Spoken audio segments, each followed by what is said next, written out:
ಪೌರತ್ವ ತಿದ್ದುಪಡಿ ಕಾಯ್ದೆಗೆ ದೇಶದಾದ್ಯಂತ ಆಕ್ರೋಶ ವ್ಯಕ್ತವಾಗ್ತಾ ಇದೆ. ಈಶಾನ್ಯ ರಾಜ್ಯಗಳಲ್ಲಿ ಪರಿಸ್ಥಿತಿ ಮುಂದುವರೆದಿದೆ. ಪ್ರತಿಭಟನೆಯು ಇನ್ನೂ ಹಲವು ರಾಜ್ಯಗಳಿಗೆ ವಿಸ್ತರಣೆಯಾಗಿದೆ. ಪಶ್ಚಿಮ ಬಂಗಾಳ, ದೆಹಲಿಯಲ್ಲೂ ಕೂಡ ಹೋರಾಟ ಉಗ್ರ ಸ್ವರೂಪವನ್ನ ಪಡೆದುಕೊಂಡಿದೆ. ಈ ತಿದ್ದುಪಡಿ ಕಾನೂನು ಸಾಂವಿಧಾನಿಕ ವಿರೋಧಿಯಾಗಿದ್ದು ಯಾವುದೇ ಕಾರಣಕ್ಕೂ ನಮ್ಮ ರಾಜ್ಯದಲ್ಲಿ ಜಾರಿ ಮಾಡಲು ಅವಕಾಶ ಕೊಡಲ್ಲ ಅಂತ ಪಶ್ಚಿಮ ಬಂಗಾಳ, ಪಂಜಾಬ್, ಕೇರಳ, ಮಧ್ಯಪ್ರದೇಶ, ಛತ್ತೀಸ್ಗಢ ಸೇರಿದಂತೆ 6 ರಾಜ್ಯಗಳು ಘೋಷಣೆ ಮಾಡಿವೆ. ಅಂದ್ರೆ ಕಾಂಗ್ರೆಸ್ ಮತ್ತು ಎಡಪಕ್ಷಗಳು ಅಸ್ತಿತ್ವದಲ್ಲಿ ಇರುವಂತಹ ಒಂದು ರಾಜ್ಯಗಳಲ್ಲಿ ಇದಕ್ಕೆ ವಿರೋಧ ವ್ಯಕ್ತವಾಗಿದೆ. ಆದರೆ ಕೇಂದ್ರ ಸರ್ಕಾರ ಮಾತ್ರ ಕಡ್ಡಾಯವಾಗಿ ಎಲ್ಲಾ ರಾಜ್ಯಗಳು ಜಾರಿ ಮಾಡಲೇಬೇಕು ಅಂತ ಹೇಳಿದೆ. ಪೌರತ್ವ ಕಾಯ್ದೆಯನ್ನ ಜಾರಿ ಮಾಡುವುದಿಲ್ಲ ಎಂದು ಹೇಳೋದಕ್ಕೆ ರಾಜ್ಯ ಸರ್ಕಾರಗಳಿಗೆ ಅಧಿಕಾರನೇ ಇಲ್ಲ ಅಂತ ಹೇಳಲಾಗ್ತಾ ಇದೆ. ಇನ್ನು ಕಾಯ್ದೆಗೆ ವಿರೋಧ ವ್ಯಕ್ತಪಡಿಸ್ತಾ ಇರುವಂತಹ ಕಾಂಗ್ರೆಸ್ ಬಿಜೆಪಿ ಸರ್ಕಾರದ ವಿರುದ್ಧ ದೇಶ ವಿದೇಶಗಳಲ್ಲೂ ಇಂದು ಬೃಹತ್ ಹೋರಾಟವನ್ನ ನಡೆಸಲಿದೆ. ಇನ್ನು ಕಾಯ್ದೆಯನ್ನ ವಿರೋಧಿಸಿ ಈಗಾಗಲೇ ಸುಪ್ರೀಂ ಕೋರ್ಟ್ ಮೊರೆ ಕೂಡ ಹೋಗಲಾಗಿದ್ದು ಕಾನೂನು ತೊಡಕಿನ ಸಾಧ್ಯತೆಯೂ ಕೂಡ ಇದೆ. ಒಟ್ಟಾರೆ ಉತ್ತರ ಭಾರತ ಪೌರತ್ವ ಕಾಯ್ದೆ ವಿರೋಧಿಸಿ ಹೊತ್ತಿ ಉರಿತಾ ಇದ್ದು ಪೊಲೀಸರು ಪರಿಸ್ಥಿತಿ ನಿಭಾಯಿಸುವುದಕ್ಕೆ ಹರಸಾಹಸ ಪಡ್ತಾ ಇದ್ದಾರೆ.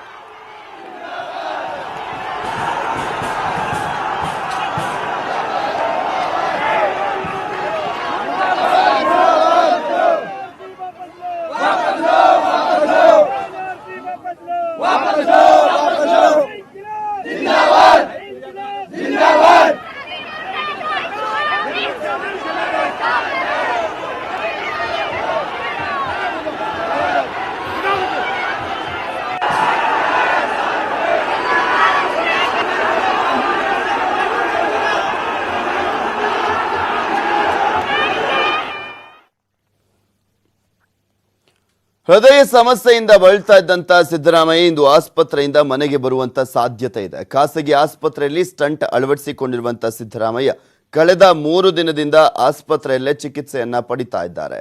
ನಿನ್ನೆ ಸಿದ್ದರಾಮಯ್ಯ ಅವರನ್ನ ರಮೇಶ್ ಜಾರಕಿಹೊಳಿ, ಬಿಸಿ ಪಾಟೀಲ್ ಭೇಟಿಯಾಗಿ ಚರ್ಚೆಯನ್ನ ನಡೆಸಿದ್ದು ಭಾರಿ ಕುತೂಹಲಕ್ಕೆ ಕಾರಣವಾಗಿದೆ.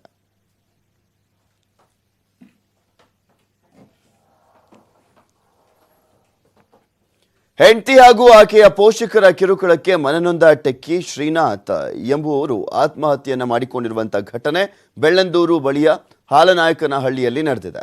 ಆಂಧ್ರ ಮೂಲದ ಶ್ರೀನಾಥ್ 2009ರಲ್ಲಿ ರೇಖಾ ಎಂಬುವರನ್ನ ಮದುವೆ ಆಗಿದ್ರು. ರೇಖಾ ಹಾಗೂ ಶ್ರೀನಾಥ್ ದಂಪತಿ ಖಾಸಗಿ ಕಂಪನಿಯಲ್ಲಿ ಸಾಫ್ಟ್ವೇರ್ ಉದ್ಯೋಗಿಗಳಾಗಿ ಕೆಲಸವನ್ನ ಮಾಡ್ತಾ ಇದ್ರು. ಬ್ಯಾಂಕ್ನಿಂದ ಲೋನ್ ಪಡೆದಿದ್ದಂತ ದಂಪತಿ ಹಾಲನಾಯಕನಹಳ್ಳಿ ಬಳಿಯ ಆಸ್ಟ್ರೋ ಮ್ಯಾನ್ಷನ್ ಅಪಾರ್ಟ್ಮೆಂಟ್ನಲ್ಲಿ ಫ್ಲಾಟ್ ಅನ್ನ ಖರೀದಿಸಿ ವಾಸ ಮಾಡ್ತಾ ಇದ್ರು. ರೇಖಾ ಹೈಫೈ ಐಷಾರಾಮಿ ಜೀವನವನ್ನು ಮಾಡ್ತಾ ಇದ್ರು.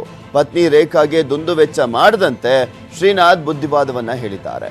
ಅಷ್ಟಕ್ಕೆ ಶ್ರೀನಾಥ್ ಮೇಲೆ ಕೋಪಗೊಂಡಿದ್ದ ಪತ್ನಿ ಮಾನಸಿಕವಾಗಿ ಕಿರುಕುಳವನ್ನ ನೀಡಲಾರಂಭಿಸಿದ್ಲು.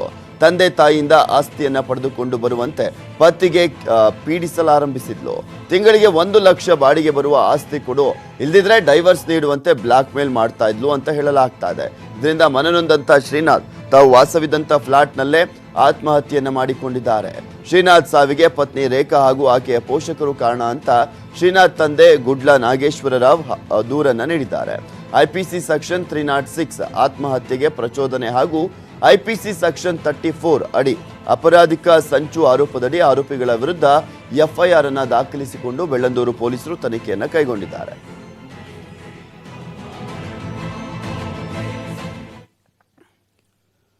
ಬೆಂಗಳೂರಿನಲ್ಲಿ ಯುವಕನೊಬ್ಬ ಸಾವಿನಲ್ಲೂ ಕೂಡ ಸಾರ್ಥಕತೆಯನ್ನ ಮೆರೆದಿದ್ದಾನೆ. ವಿಕಾಸ್ ಗೌಡ ಅನ್ನುವಂಥ ಯುವಕನ ಮಿದುಳು ನಿಷ್ಕ್ರಿಯವಾಗಿದ್ದರಿಂದ ಕೋಮಾಗೆ ಹೋಗಿದ್ದ.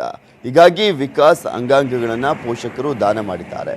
ಈ ಮೂಲಕ 30 ವರ್ಷದ ಯುವಕ ವಿಕಾಸ್ ತನ್ನ ಸಾವಿನ ಮೂಲಕ ಹಲವು ಜನರಿಗೆ ಜೀವವನ್ನ ನೀಡಿದ್ದಾನೆ. ವಿಕಾಸ್ ಮೂಲತಃ ಸಕಲೇಶಪುರ ತಾಲೂಕಿನ ಹೆತ್ತೂರು ಹೋಬಳಿಯ ಹೊಸಹಳ್ಳಿ ಗ್ರಾಮದವರು. ಇವರ ತಂದೆ ಪುಟ್ಟಸ್ವಾಮಿ ಗೌಡ ಹಾಗೂ ತಾಯಿ ದಿವಂಗತ ಶಶಿಕಲಾ ಅವರ ಪುತ್ರ ಬೆಂಗಳೂರು ಸ್ಪರ್ಶ ಆಸ್ಪತ್ರೆಯಲ್ಲಿ ಅಂಗಾಂಗಗಳನ್ನು ಆರೋಗ್ಯ ಮತ್ತು ಕುಟುಂಬ ಕಲ್ಯಾಣ ಇಲಾಖೆಯ ಜೀವ ಸಾರ್ಥಕತೆ ಅಧಿಕಾರಿಗಳಿಗೆ ವಿಕಾಸ್ ಗೌಡ ಮೃತದೇಹವನ್ನು ಪೋಷಕರು ಹಸ್ತಾಂತರಿಸಿದ್ದಾರೆ.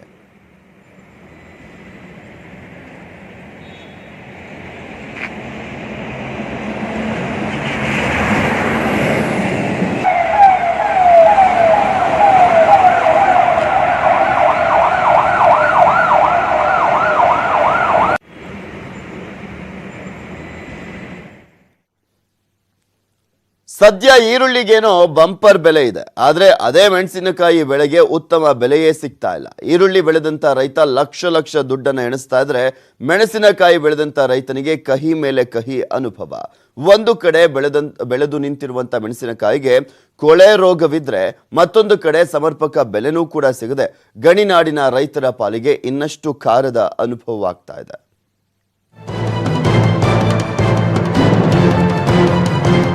ಈರುಳ್ಳಿಗೆ ಫುಲ್ ಡಿಮ್ಯಾಂಡ್, ಆದ್ರೆ ಅದೇ ಪಕ್ಕದಲ್ಲಿ ಬೆಳೆದ ಮೆಣಸಿನಕಾಯಿಗೆ ಸಿಗ್ತಾ ಇಲ್ಲ ಉತ್ತಮ ಬೆಲೆ. ಅತಿಯಾದ ಮಳೆಗೆ ಕೆಂಪು ಮೆಣಸಿನಕಾಯಿಗೆ ಕಾಡ್ತಾ ಇದೆ ಕಪ್ಪು ಚುಕ್ಕೆ ರೋಗ. ಈರುಳ್ಳಿಗೆ ಎಲ್ಲೆಲ್ಲೋ ಫುಲ್ ಡಿಮ್ಯಾಂಡ್, ಆದ್ರೆ ಅದೇ ಮೆಣಸಿನಕಾಯಿಗೆ ಸಿಗ್ತಾ ಇಲ್ಲ ಸರಿಯಾದ ಬೆಲೆ. ಮಳೆ ಹನಿ ನಿಂತರೂ ಮರದ ಹನಿ ನಿಲ್ಲುವುದಿಲ್ಲ ಎಂಬಂತೆ 2 ತಿಂಗಳ ಹಿಂದೆ ಬಿದ್ದ ಅತಿಯಾದ ಮಳೆಯ ಪರಿಣಾಮವನ್ನ ಇದೀಗ ಮೆಣಸಿನಕಾಯಿ ಬೆಳೆದ ರೈತರು ಎದುರಿಸ್ತಾ ಇದ್ದಾರೆ. ಇನ್ನೇನು ಫಸಲು ಬರುವ ಸಂದರ್ಭದಲ್ಲಿ ಕೆಂಪು ಮೆಣಸಿನಕಾಯಿಗೆ ಹಣ್ಣು ಕೊಳೆ ರೋಗ ಇಲ್ಲವೇ ಕಪ್ಪು ಚುಕ್ಕೆ ರೋಗ ಇನ್ನಿಲ್ಲದಂತೆ ಕಾಡ್ತಾ ಇದೆ. ಬಳ್ಳಾರಿ ಜಿಲ್ಲೆಯಾದ್ಯಂತ ಮುಂಗಾರು ಹಂಗಾಮಿನಲ್ಲಿ 35,000 ಹೆಕ್ಟೇರ್ ಪ್ರದೇಶದಲ್ಲಿ ಬಿತ್ತನೆಯಾಗಿದೆ. ಆದ್ರೆ ಕಳೆದ 2 ತಿಂಗಳ ಹಿಂದೆ ಬಂದ ಅತಿಯಾದ ಮಳೆಯ ಪರಿಣಾಮ ಈಗಾಗಿದೆ. ಮಾರುತ್ತ ಬೆಳೆದ ಮೆಣಸಿನಕಾಯಿಗೆ ಇದೀಗ ರೋಗ ಬಿಟ್ಟು ಬಿಡದೆ ಕಾಡ್ತಾ ಇದೆ. ಎಕರೆಗೆ 1.5 ಲಕ್ಷ ಖರ್ಚು ಮಾಡಿ ಮೆಣಸಿನಕಾಯಿ ಬೆಳೆದ ರೈತರಿಗೆ ಫಸಲು ಬರುವ ಸಂದರ್ಭದಲ್ಲಿ ರೋಗ ಎದುರಾಗಿದೆ. ಅತಿ ಹೆಚ್ಚಾಗಿ ಮಳೆ ಬಂದು ಗಿಡಗಳು ಹಿಂಗಾಗ್ಯಾವ. ಖರ್ಚುಕ್ಕ ಎಕರೆಗೆ 70-80 ಸಾವಿರ ಖರ್ಚು ಮಾಡಿವಿ, ಇಳುವರಿ ಇಲ್ಲ, ರೇಟ್ ಭಾರಿ ಕಡಿಮೆ ಐತಿ. ಸರ್ಕಾರ ಏನನ್ನ ಗಮನ ತಗೊಂಡು ರೈತರಿಗೆ ಏನನ್ನ ಪರಿಹಾರ ಕೊಟ್ಟರೆ ಬೇಸಿರುತ್ತೆ, ಇಲ್ಲಾಂದರೆ ರೈತರು ಉಳಿಯೋದಿಲ್ಲ. ಒಂದ್ ಕಡೆ ಕೆಂಪು ಮೆಣಸಿನಕಾಯಿಗೆ ಹಣ್ಣು ಕೊಳೆ ರೋಗ ಸಮಸ್ಯೆ ಇದ್ರೆ, ಮತ್ತೊಂದ್ ಕಡೆ ಮಾರುಕಟ್ಟೆಯಲ್ಲಿ ಉತ್ತಮ ಬೆಲೆ ಇಲ್ಲದೆ ರೈತರು ಚಿಂತೆಗೀಡಾಗಿದ್ದಾರೆ. ಕಳೆದ ಬಾರಿ ಪ್ರತಿ ಕ್ವಿಂಟಾಲ್ಗೆ 15,000ಕ್ಕಿಂತ ಹೆಚ್ಚು ಬೆಲೆಯಿತ್ತು. ಈ ವರ್ಷ ಇದರ ಬೆಲೆ 7ರಿಂದ 8 ಸಾವಿರಕ್ಕೆ ಕುಸಿದಿದೆ. ಗುಂಟೂರು ಮೆಣಸಿನಕಾಯಿ ಕ್ವಿಂಟಾಲ್ಗೆ 8ರಿಂದ 10 ಸಾವಿರವಿದ್ರೆ, ಬ್ಯಾಡಗಿ ಮೆಣಸಿನಕಾಯಿ ಕ್ವಿಂಟಾಲ್ಗೆ 12ರಿಂದ 13 ಸಾವಿರ ರೂಪಾಯಿ ಇದೆ. ಹಣ್ಣು ಕೊಳೆ ರೋಗ ಕಾಣಿಸಿಕೊಂಡ ಕೆಂಪು ಮೆಣಸಿನಕಾಯಿ ಕೇಳುವವರೇ ಇಲ್ಲದಂತಾಗಿದೆ. ರೋಗ ಪೀಡಿತ ಜಮೀನಿನಲ್ಲಿ 20 ಕ್ವಿಂಟಾಲ್ ಇಳುವರಿಯ ಬದಲು 12 ಕ್ವಿಂಟಾಲ್ನಷ್ಟು ಬರ್ತಾ ಇದೆ. ರೈತರೆಲ್ಲ ಕೂಡ ಏನು ಬೂದಿ ರೋಗ ಬಂದು ಕಪ್ಪು ರೋಗ ಬಂದು ಇವತ್ತು ಬೆಳೆಗಳೆಲ್ಲ ಕುಸಿ ಕುಂತ್ಕೊಂಡವ, ಆಮೇಲೆ ತೂಕ ಬರ್ತಾ ಇಲ್ಲ, ಅವೆಲ್ಲ ಕೂಡ ಕೊಳತೋಗ್ತದವ. ಆದರೆ ಇಂಥ ಪರಿಸ್ಥಿತಿ ಏನೇ ಔಷಧ ಹೊಡೆದ್ರೂ ಕೂಡ ಆಗ್ತಾ ಇಲ್ಲ, ತೇವಾಂಶ ಜಾಸ್ತಿ ಆಗಿಬಿಡುತ್ತೆ, ಅತಿವೃಷ್ಟಿ ಒಳಗಾಗಿದ್ದಾವೆ. ಹಂಗಾಗಿ ದಯವಿಟ್ಟು ಸರ್ಕಾರ ಗಮನ ಹರಿಸಿ, ಯಾರ್ಯಾರು ಬೆಳೆಗಳು ಅನ್ಯಾಯ ಆಗ್ಯಾವ ಅವ್ರಿಗೆ ಏನಾದರೂ ಕೂಡ ರೈತರಿಗೆ ಪರಿಹಾರ ಕೊಡ್ತಕ್ಕಂಥ ಪ್ರಯತ್ನ ಸರ್ಕಾರ ಮಾಡದೆ ಹೋದ್ರೆ ರೈತರೆಲ್ಲರೂ ಕೂಡ ಆತ್ಮಹತ್ಯೆ ಮಾಡ್ಕೊಂತಕ್ಕಂಥ ಪ್ರಯತ್ನ ಐತೆ. ಸಾಲ ಸೋಲ ಮಾಡಿ ಮೆಣಸಿನಕಾಯಿ ಬೆಳೆದ ಗಣಿನಾಡಿನ ರೈತರಿಗೆ ದರ ಕುಸಿತ ಹಾಗೂ ಕೊಳೆ ರೋಗ ಎರಡೂ ಇನ್ನಷ್ಟು ಸಂಕಷ್ಟಕ್ಕೀಡು ಮಾಡಿದೆ. ಶರಣು ಹಂಪಿ, ನ್ಯೂಸ್ 18 ಕನ್ನಡ, ಬಳ್ಳಾರಿ. 17 ಮಂದಿ ಮೃತಪಟ್ಟು 120ಕ್ಕೂ ಹೆಚ್ಚು ಮಂದಿ ಅಸ್ವಸ್ಥರಾಗಿದ್ದಂಥ ಸುಳ್ವಾಡಿ ವಿಷಪ್ರಸಾದ ಪ್ರಕರಣ ನಡೆದು ಇಂದಿಗೆ ಸರಿಯಾಗಿ 1 ವರ್ಷ. ಸಂತ್ರಸ್ತರಿಗೆ ಸರ್ಕಾರ ನೀಡಿದಂಥ ಭರವಸೆ ಹುಸಿಯಾಗಿದೆ. ವಿಷಪ್ರಸಾದ ಸೇವಿಸಿ ಬದುಕಿ ಉಳಿದವರ ಜೀವನ ನರಕಮಯವಾಗಿದೆ. ವಿಷ ಉಂಡವರಿಗೆ ಮತ್ತೆ ಮತ್ತೆ ಅನಾರೋಗ್ಯ ಕಾಡತೊಡಗಿದ್ದು ಬದುಕು ಕಟ್ಟಿಕೊಳ್ಳೋದಕ್ಕೆ ಹೆಣಗಾಡ್ತಾ ಇದ್ದಾರೆ.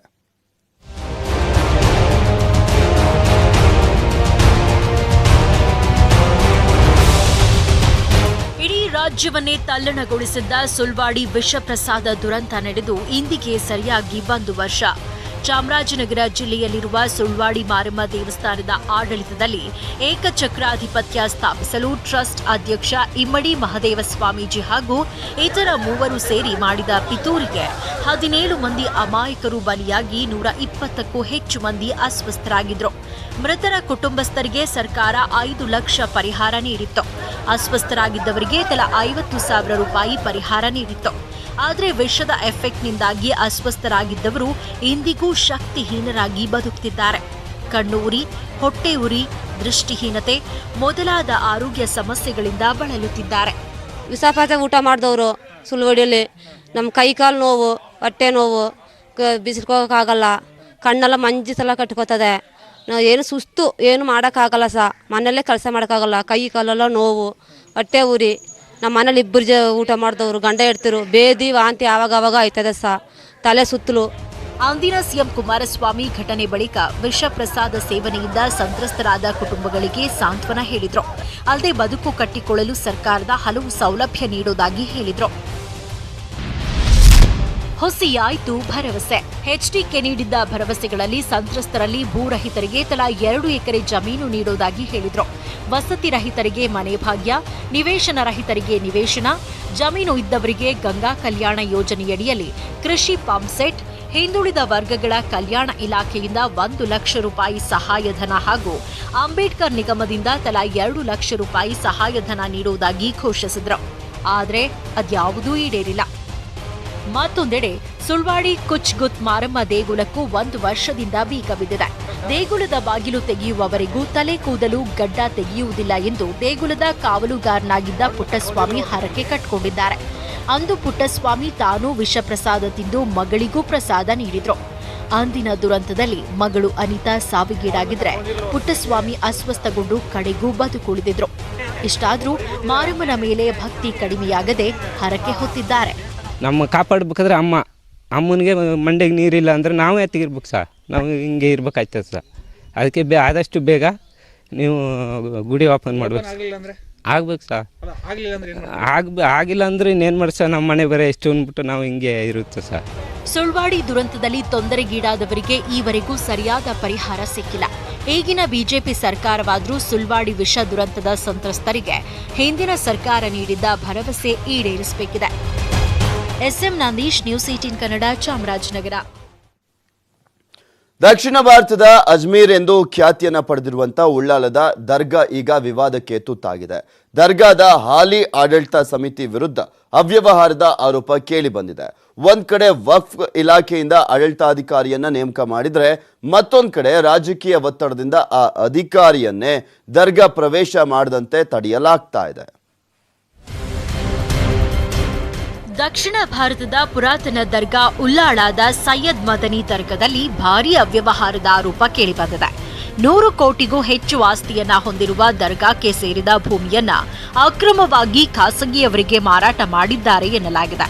ಈ ಬಗ್ಗೆ ದಕ್ಷಿಣ ಕನ್ನಡ ಜಿಲ್ಲಾಧಿಕಾರಿ ಮತ್ತು ವಕ್ಫ್ ಇಲಾಖೆಯಲ್ಲಿ ದೂರು ದಾಖಲಿಸಲಾಗಿದೆ. ಸಿದ್ದರಾಮಯ್ಯ ಸರ್ಕಾರ ಇದ್ದಾಗಲೇ ಈ ದೂರು ದಾಖಲಾಗಿದ್ದು, ವಕ್ಫ್ ಇಲಾಖೆಯಿಂದ ಆಡಳಿತಾಧಿಕಾರಿಯನ್ನ ನೇಮಿಸಿ ತನಿಖೆಗೆ ಸೂಚಿಸಲಾಗಿತ್ತು.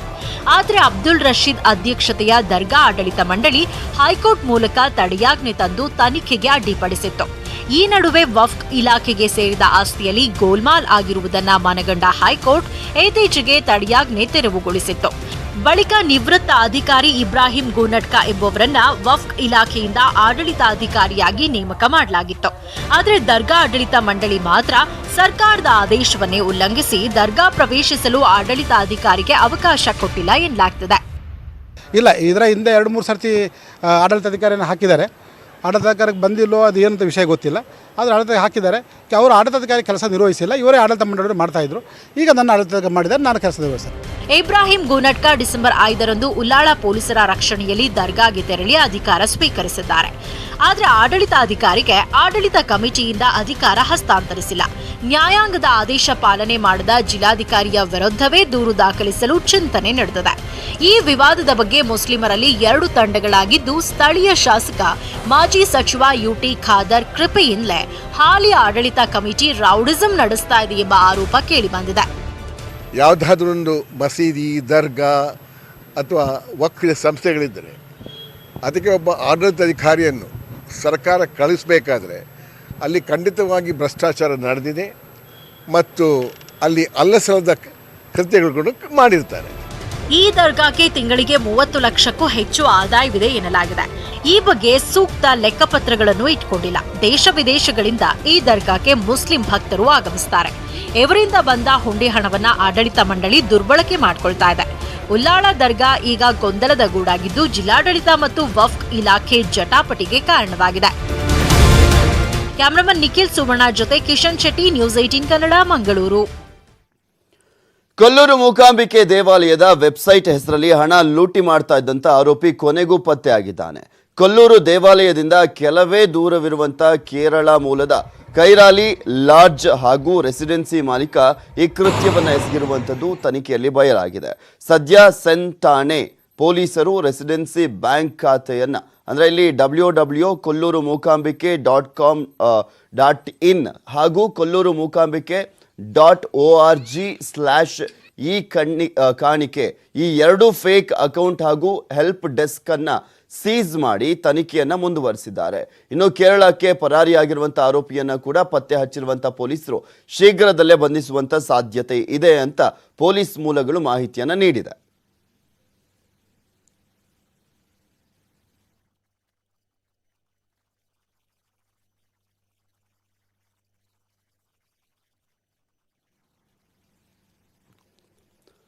ಮೈಸೂರು ಬಿಷಪ್ ವಿರುದ್ಧ ಕೇಳಿಬಂದಿದ್ದಂಥ ಲೈಂಗಿಕ ದೌರ್ಜನ್ಯ ಆರೋಪ ಪ್ರಕರಣಕ್ಕೆ ಮೆಗಾ ಟ್ವಿಸ್ಟ್ ಸಿಕ್ಕಿದೆ. ಆರೋಪ ಮಾಡಿದಂಥ ಸಂತ್ರಸ್ತೆಯೇ ಬಿಷಪ್ ಮೇಲಿನ ಆರೋಪ ಸುಳ್ಳು ಅಂತ ಉಲ್ಟಾ ಹೊಡೆದಿದ್ದಾಳೆ. ಅಲ್ಲದೆ ನನಗೆ ಜೀವ ಬೆದರಿಕೆಯೊಡ್ಡಿ ವಿಡಿಯೋ ಮಾಡಲಾಗಿದೆ ಅಂತ ಹೇಳಿದ್ದಾಳೆ. ಮೈಸೂರು ಬಿಷಪ್ ವಿಲಿಯಂ ವಿರುದ್ಧ ಮಾಡಲಾಗಿದ್ದ ಲೈಂಗಿಕ ದೌರ್ಜನ್ಯ ಆರೋಪ ಪ್ರಕರಣ ತಿರುವು ಪಡೆದುಕೊಳ್ಳುತ್ತಿದೆ. ವಕೀಲರೊಂದಿಗೆ ಆಗಮಿಸಿ ಮಾತನಾಡಿದ ಸಂತ್ರಸ್ತೆ Sahana, bishop William, father Leslie Moras, Vijay Kumar ಅವರ ಮೇಲೆ ಕೆಟ್ಟ ಅಭಿಪ್ರಾಯ ಬರಲೆಂದು ಹೀಗೆಲ್ಲ ಷಡ್ಯಂತ್ರ ನಡೆಸಲಾಗಿದ್ದು ಇದರ ಹಿಂದೆ 37 ಮಂದಿ ಪಾದ್ರಿಗಳಿದ್ದಾರೆ ಅಂತ ಹೇಳಿದ್ರು. ನನ್ನ ಒಂದು ವಿಡಿಯೋ ತುಣುಕನ್ನ ಇಟ್ಕೊಂಡು ಇಷ್ಟೊಂದೆಲ್ಲ ನನ್ನನ್ನು ಎಳಿತಿದ್ದಾನಲ್ಲ, ಅವ್ನು ರಾಬರ್ಟ್ ರೊಸಾರಿಯೋ ಅನ್ನೋ ವ್ಯಕ್ತಿ, ಅವ್ನು ನನಗೆ ಯಾರಂತಾನೆ ಗೊತ್ತಿಲ್ಲ.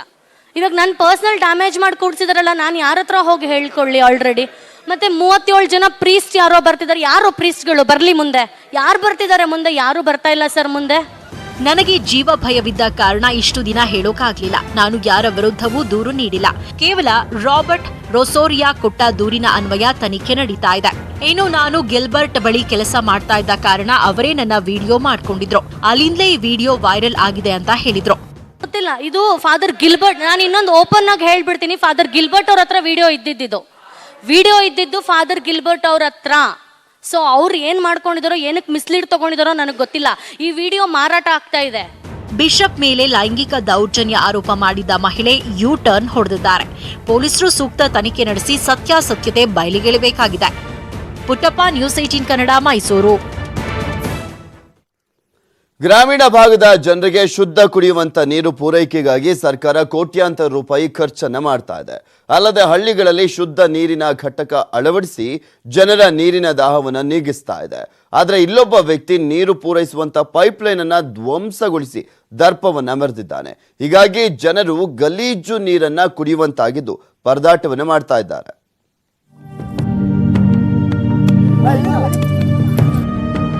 ಖಾಲಿ ಕೊಡ ಹಿಡಿದು ಕಿಲೋಮೀಟರ್ ನಡೆದು ನೀರಿಗಾಗಿ ಅಲೆದಾಡ್ತಾ ಇರೋ ಜನ, ನೀರಿನ ಪೈಪ್ಲೈನ್ ಹೊಡೆದು ಪೋಲಾಗ್ತಾ ಇರೋ ನೀರು, ಈ ಎಲ್ಲ ದೃಶ್ಯ ಕಂಡು ಬಂದಿದ್ದು ಯಾದಗಿರಿ ಜಿಲ್ಲೆ ವಡಗೇರ ತಾಲೂಕಿನ ಅರ್ಜುಣಗಿ ಗ್ರಾಮದಲ್ಲಿ.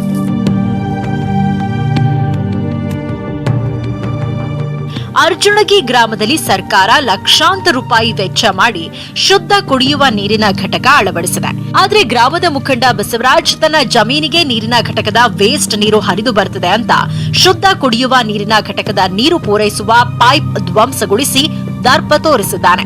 ಇದರಿಂದ ಕಳೆದ 4 ದಿನಗಳಿಂದ ಗ್ರಾಮದಲ್ಲಿ ಕುಡಿಯುವ ನೀರು ಪೂರೈಕೆ ಸ್ಥಗಿತವಾಗಿದ್ದು ಹನಿ ಹನಿ ನೀರಿಗಾಗಿ ಜನ ಪರದಾಡುವಂತಾಗಿದೆ. ತಿಂಗಳನ್ನ ಆಯ್ತು ನೀರಿಂದ ನಮ್ಗೆ ಭಾರಿ ತರಸಾಗದ. ಹೊಲ ಇದ್ದವರು ಹೊಲದಲ್ಲಿ ತಂದು ಕುಡಿತಾರೆ.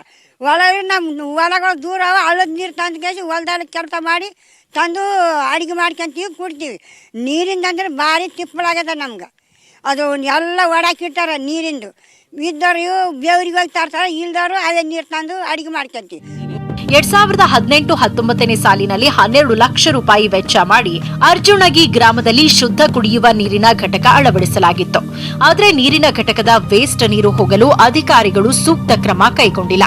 ಹೀಗಾಗಿ ಜಮೀನು ಮಾಲೀಕ ಬಸವರಾಜ್ ಏಕಾಏಕಿ ಶುದ್ಧ ನೀರು ಪೂರೈಸುವ ಘಟಕದ ಪೈಪ್ ಹಾಗೂ ಮುಖ್ಯ ಟ್ಯಾಂಕ್ಗೆ ನೀರು ಸರಬರಾಜು ಮಾಡುವ ಪೈಪ್ ಕಿತ್ತಾಕಿ ದರ್ಪ ಮೆರೆದಿದ್ದಾನೆ.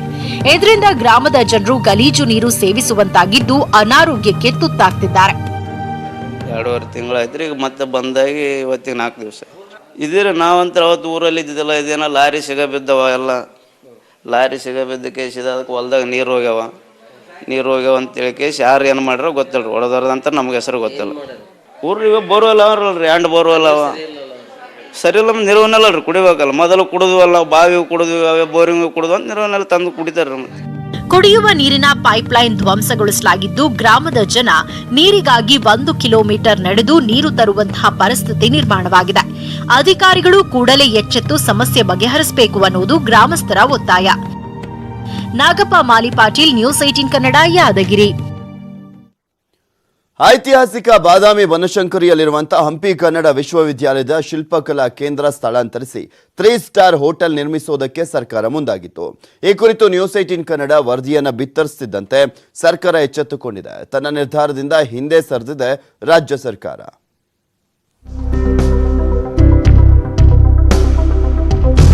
ನೀವು ನೋಡ್ತಾ ಇರೋದು ಹಂಪಿ ಕನ್ನಡ ವಿಶ್ವವಿದ್ಯಾಲಯದ ವಾಸ್ತುಶಿಲ್ಪ ಹಾಗೂ ಪ್ರತಿಮಾ ಶಾಸ್ತ್ರ ವಿಭಾಗದ ಶಿಲ್ಪಕಲಾ ಕೇಂದ್ರ.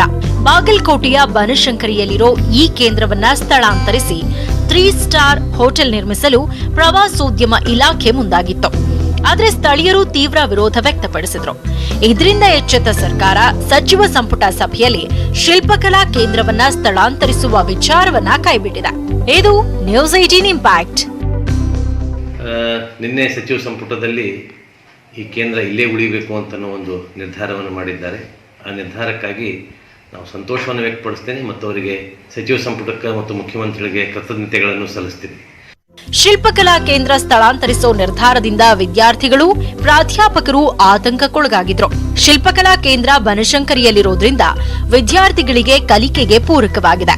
ಬನಶಂಕರಿ, ಪಟ್ಟದಕಲ್ಲು, ಐಹೊಳೆಯಲ್ಲಿನ ಸ್ಮಾರಕಗಳು ವಿದ್ಯಾರ್ಥಿಗಳಿಗೆ ಚಿತ್ರಕಲೆ, ಶಿಲ್ಪ ಕೆತ್ತನೆಗೆ ಪ್ರೇರಣೆಯಾಗಿದೆ. ಹೀಗಾಗಿ ವಿದ್ಯಾರ್ಥಿಗಳು ಶಿಲ್ಪಕಲಾ ಕೇಂದ್ರಕ್ಕೆ ಶಾಶ್ವತ ಕಟ್ಟಡ ನಿರ್ಮಾಣವಾಗಬೇಕೆಂದು ಆಗ್ರಹಿಸಿದ್ದಾರೆ. ಹಂಪಿ ಯೂನಿವರ್ಸಿಟಿ ಕಾಲೇಜ್ ಇದು ಇಲ್ಲೇ ಉಳಿಬೇಕು ಅಂತೇಳಿ ನಮಗೆ ಖುಷಿ ಆದ ವಿಷಯ. ಆಮೇಲೆ ಇದಿಲ್ಲೇ ನಮಗೆ ಸ್ವಂತ ಕಟ್ಟಡ ಆಗಬೇಕು. ಮತ್ತೊಳ್ಳೆ ನ್ಯೂಸ್ 18 ಅವರು ನಮಗೆ ತುಂಬ ಸಹಾಯ, ಸಪೋರ್ಟ್ ಮತ್ತು ನಮಗೆ ಬೆನ್ನೆಲುಬಾಗಿ ನಿಂತಿದ್ದಾರೆ. ಅವ್ರಿಗೆ ತುಂಬ ಧನ್ಯವಾದಗಳು ಹೇಳಲು ಇಷ್ಟಪಡುತ್ತೇನೆ. ರಾಜ್ಯ ಸರ್ಕಾರ ಶಿಲ್ಪಕಲಾ ಕೇಂದ್ರ ಸ್ಥಳಾಂತರಿಸೋ ನಿರ್ಧಾರ ಕೈಬಿಟ್ಟಿದ್ದು ವಿದ್ಯಾರ್ಥಿಗಳು, ಹೋರಾಟಗಾರರಿಗೆ ಸಂತಸ ತಂದಿದೆ. ರಾಜಪ್ಪ ಬನ್ನಿದಿನಿ, ನ್ಯೂಸ್ 18 ಕನ್ನಡ, ಬಾಗಲಕೋಟೆ. ಕೊಡಗಿನಾದ್ಯಂತ ಹುತ್ತರಿ ಸಂಭ್ರಮ ಮನೆ ಮಾಡಿದೆ. ಧಾನ್ಯ ಲಕ್ಷ್ಮಿಯನ್ನ ಮನೆಗೆ ತುಂಬಿಸಿಕೊಳ್ಳುವಂತಹ ಹಬ್ಬದ ಆಚರಣೆ ಹಿನ್ನೆಲೆಯಲ್ಲಿ ಜಿಲ್ಲೆಯ ವಿವಿಧೆಡೆ ಕೊಡವ ಸಾಂಸ್ಕೃತಿಕ ಕಾರ್ಯಕ್ರಮಗಳು ಅನಾವರಣಗೊಂಡಿವೆ. ಕೊಡವರ ವಿಶೇಷ ವಾಲಗದೊಂದಿಗೆ ಸಂಸ್ಕೃತಿ, ಆಚಾರ, ವಿಚಾರಗಳ ಕಾರ್ಯಕ್ರಮಗಳಿಗೆ ಮಡಿಕೇರಿ ಕೋಟೆಯ ಆವರಣ ಸಾಕ್ಷಿಯಾಯಿತು.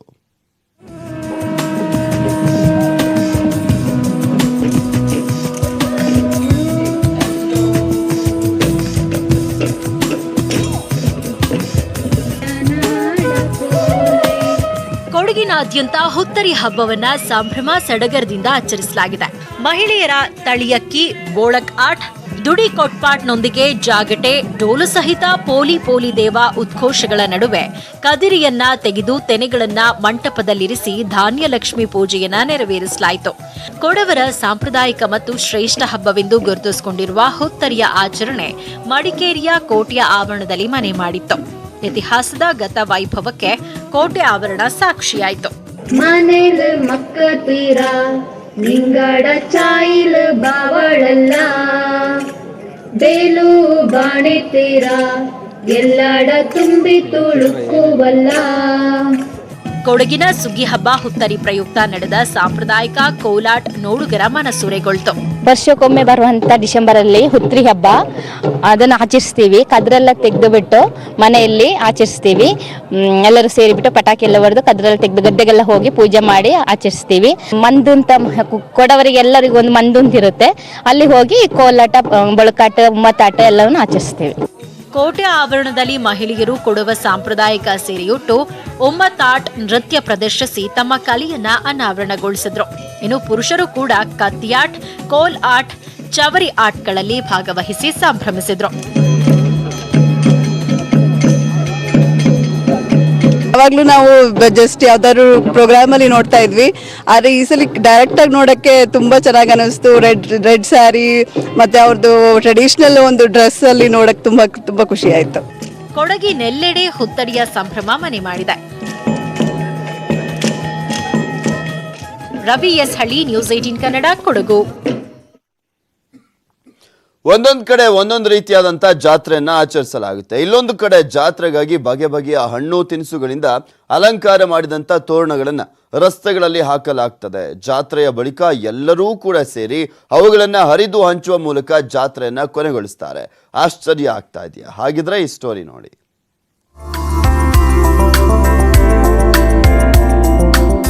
ಒಂದ್ ಕಡೆ ಸಾಲು ಸಾಲಾಗಿ ವಿವಿಧ ಬಗೆಯ ಹಣ್ಣು ತಿನಿಸುಗಳು ಕೂಲ್ ಡ್ರಿಂಕ್ಸ್ಗಳಿಂದ ಅಲಂಕಾರಗೊಂಡಿರೋ ತೋರಣಗಳು, ಇನ್ನೊಂದೆಡೆ ಒಬ್ಬರ ಮೇಲೆ ಒಬ್ಬರು ನಿಂತು ತೋರಣದ ಮೇಲೆ ಹತ್ತಿ ತಿನಿಸುಗಳನ್ನ ಹರಿತಿರೋ ಯುವಕರು, ಮತ್ತೊಂದೆಡೆ ತೋರಣದಿಂದ ತೆಗೆಯುವ ವಸ್ತುಗಳನ್ನ ಪಡೆಯಲು ಕಾದು ನಿಂತಿರೋ ಯುವಕರು, ಮಕ್ಕಳ ಗುಂಪು.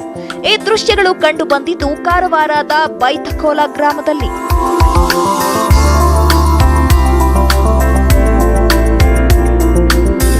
ಪ್ರತಿ ವರ್ಷದಂತೆ ಈ ವರ್ಷವೂ ಗ್ರಾಮದಲ್ಲಿ ಭೂದೇವಿ ದೇವರ ಜಾತ್ರಾ ಮಹೋತ್ಸವ ಅದ್ಧೂರಿಯಾಗಿ ನಡೆಯಿತು. ವಿಶೇಷ ಅಂದ್ರೆ ಮಾವಿನ ತೋರಣಗಳಿಗೆ ಹೂವುಗಳನ್ನ ಹಾಕೋದ್ರ ಜೊತೆಗೆ ವಿವಿಧ ಬಗೆಯ ಹಣ್ಣುಗಳು, ತರಕಾರಿ, ತಿಂಡಿಗಳ ಪ್ಯಾಕೆಟ್ ಸೇರಿದಂತೆ ಕೂಲ್ ಡ್ರಿಂಕ್ಸ್ ಗಳನ್ನ ಇದಕ್ಕೆ ಕಟ್ಟಲಾಗುತ್ತೆ. ಯುವಕರು ಪಿರಮಿಡ್ನಂತೆ ನಿಂತು ತೋರಣದ ಕಂಬದ ಮೇಲೆ ಹತ್ತಿ ತಿಂಡಿ ತಿನಿಸುಗಳನ್ನ ಕಿತ್ತು ಕೆಳಗೆ ಹಾಕ್ತಾರೆ. ಕೆಳಗೆ ನಿಂತವರು ಆ ವಸ್ತುಗಳನ್ನ ಹಿಡಿದುಕೊಳ್ತಾರೆ. ಇವತ್ತು ಬೈತ್ಕೋಲ್ ಜಾತ್ರೆ ನಡೀತದೆ. ನಮ್ಮದು ಇದು ಭೂದೇವಿ ದೇವರ ಜಾತ್ರೆ. ಸೊ ಇಲ್ಲೆಲ್ಲ ನಾವು ಮನೆ ಮುಂದೆ ತೋರಣ ಎಲ್ಲ ಕಟ್ತೀವಿ. ತೋರಣಕ್ಕೆ ಹಣ್ಣು ಹಂಪ್ಲ ಮತ್ತು ಬೇಕ್ರಿ ಐಟಮ್ಸ್ ಎಲ್ಲ ಕಟ್ತೀವಿ. ಸೊ ಇದೊಂಥರ ನಮಗೆ ಖುಷಿ ಇದ್ದಂಗೆ, ಒಂಥರ ಮಜಾ ಇದ್ದಂಗೆ. ಯುವಕರೆಲ್ಲ ತೋರಣ ಹತ್ತಿ ಇದನ್ನು ತೆಗಿತೀವಿ. ಹಾಗಾಗಿ ಇಲ್ಲಿ ಯಾವುದೇ ಜಾತಿ ಭೇದ ಭಾವಗಳಿಲ್ಲದೆ ನಾವೆಲ್ಲ ಒಟ್ಟಾಗಿ ಕೂಡಿ, ಅದರಲ್ಲಿ ಸಮಸ್ತ ಮೀನುಗಾರರು ಸಮಸ್ತ ಎಲ್ಲರೂ ಕೂಡಿ, ಹಾಗಾಗಿ ಜಾತ್ರೆ ಅತಿ ವಿಜೃಂಭಣೆಯಿಂದ ನಡೆಯುತ್ತದೆ. ಒಟ್ಟಾರೆ ಒಂದೊಂದು ಬಗೆಯ ಆಚರಣೆಗಳು ಒಂದೊಂದು ರೀತಿಯ ವಿಶೇಷ. ಇಂತಹ ಆಚರಣೆಗಳು ಜನರಲ್ಲಿ ಏಕತೆ ಮೂಡಿಸುತ್ತಿರೋದಂತೂ ಸತ್ಯ. ಮಹೇಶ್ ಗಾಣಿಗ, ನ್ಯೂಸ್ 18 ಕನ್ನಡ, ಕಾರವಾರ. ರೈಸಿಂಗ್ ಕರ್ನಾಟಕ ಇದು ನೆಟ್ವರ್ಕ್ 18 ಚಾನೆಲ್ಗಳ ಸಮಾಜಮುಖಿ ಇವೆಂಟ್. ದೇಶ ರಾಜ್ಯಗಳ ಅಭಿವೃದ್ಧಿಗಾಗಿ ರೂಪುಗೊಂಡಿರೋದೇ ರೈಸಿಂಗ್ ಇವೆಂಟ್.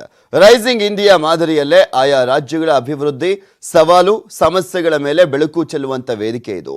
ಅಭಿವೃದ್ಧಿ ವಿಷಯದಲ್ಲಿ ಕರ್ನಾಟಕದ ಮುಂದಿರುವಂತಹ ಸವಾಲು ಮತ್ತು ಸಾಗ್ತಾ ಇರುವಂತ ರೀತಿ ಬಗ್ಗೆ ಚರ್ಚೆ ನಡೆಯುತ್ತೆ.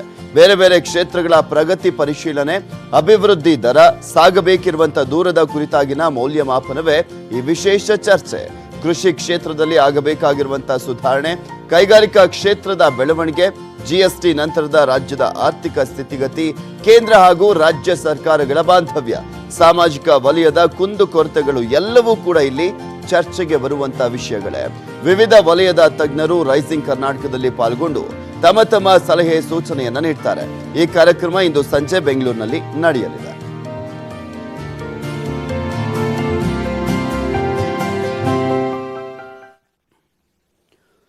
ಬೀದರ್ ತಾಲೂಕಿನ ಕಾಶಂಪುರ ಗ್ರಾಮದ ಪವಾಡ ಪುರುಷ ಗುರು ಚಿದಾನಂದ ಸ್ವಾಮೀಜಿ ಜಾತ್ರೆಯ ಅಂಗವಾಗಿ ಕುಸ್ತಿ ಪಂದ್ಯಾವಳಿಯನ್ನ ಏರ್ಪಡಿಸಲಾಗಿತ್ತು.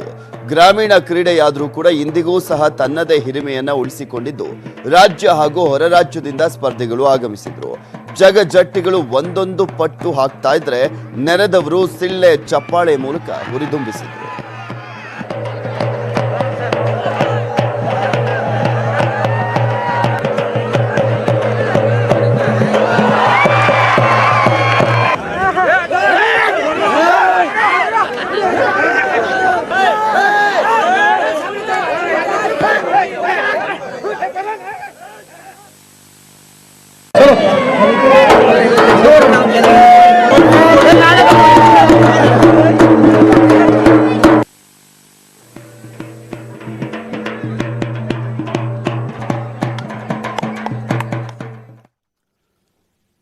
ಜಮ್ಮು ಕಾಶ್ಮೀರದಲ್ಲಿ ಮಂಜಿನ ಮಳೆ ಸುರಿತಾ ಇದೆ. ಪ್ರವಾಸಿಗರ ಸ್ವರ್ಗ ಎನಿಸಿರುವಂತಹ ಕಾಶ್ಮೀರ ಕಣಿವೆ ಹಿಮಮಳೆ